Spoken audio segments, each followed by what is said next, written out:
Hey, I'm Rob for JTLpodcast.com, and at the UK Games Expo 2019 I played Wacky Races. And this is a super cute board game based on the cartoon that I loved, and everyone's going to get one of the characters. I got Lazy Luke and Blubber Bear, the Arkansas Chuggabug of course, and you get one of these player boards to show your abilities and your cards and things. And there's a crazy track laid out with all these different cards with these different terrains on. These are the different things you're going to be sort of moving, and all the cars are lined up along the start board. And you're ready to go. And what you're going to do is you have a hand of cards. These are my cards. All the cards are, they match the different terrains, and that's it. And then you're going to just take turns moving, and all you're going to do is you're going to move onto the terrain in front of you. If you can discard a card matching the colour of the terrain you are currently on, I believe.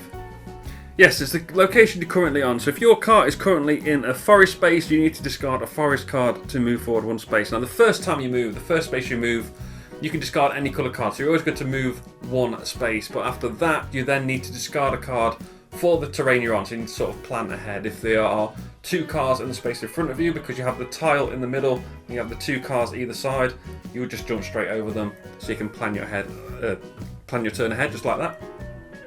That's it, then you refill your hand and then you move Dick Dastardly. Now Dick Dastardly is going to move to the next space on the track that matched the terrain of the last card you discarded, the last card you played. So if you played a mountain, he would move up to the next mountain. Now he doesn't go either side of the tile, so he stays on the tile, so he can always go ahead. When he gets to the front, he's going to drop a trap on the space he's on, so a trap will be dropped onto that space. Then he'll go right to the back, just like the cartoon. If you move onto a space with the trap, you activate it. You can see them here. We have the old switcheroo, which switches places with the next racer up to 3 tiles behind you. Or the oil, where all other racers move forward one space. Or sabotage, where you get rid of one of your special powers. Now you have special powers. We looked at them briefly earlier as I showed you the board. Here's the Arkansas Chuggabug. I have Blubber in a head, which you can just spend. You just basically just flip it over in order to move to the next space. That one's very simple. Though I don't sweat it, where if there's a trap in the space immediately ahead of me, I could move that trap behind me. So I move on to the space, there's a trap in front of me, I move it behind me, it stays there. I've avoided it, but not only that, if there's somebody on that space, then they will activate the trap as well.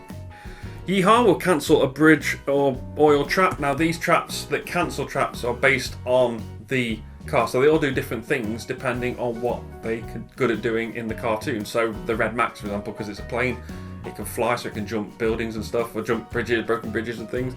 So that's all cool, thematic.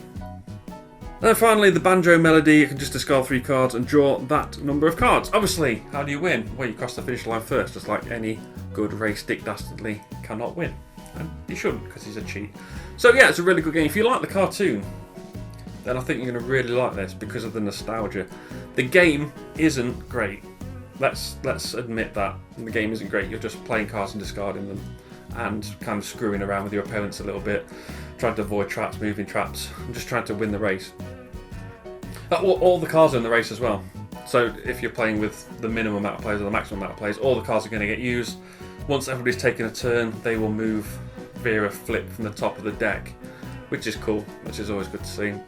So yeah, the game isn't great. You're just discarding a card if it matches the terrain you happen to be on. Yeah, if not, then you don't get to move. Bit of luck, but it's still Wacky Races. And the minis are great. So what's not to like? I want it on my shelf.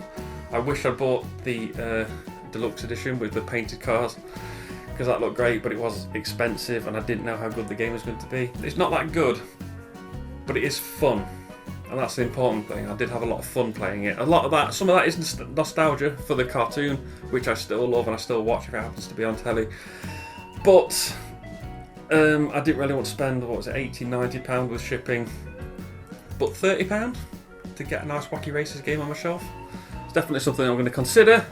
And you should as well, especially if you like the cartoon. That's Wacky Races.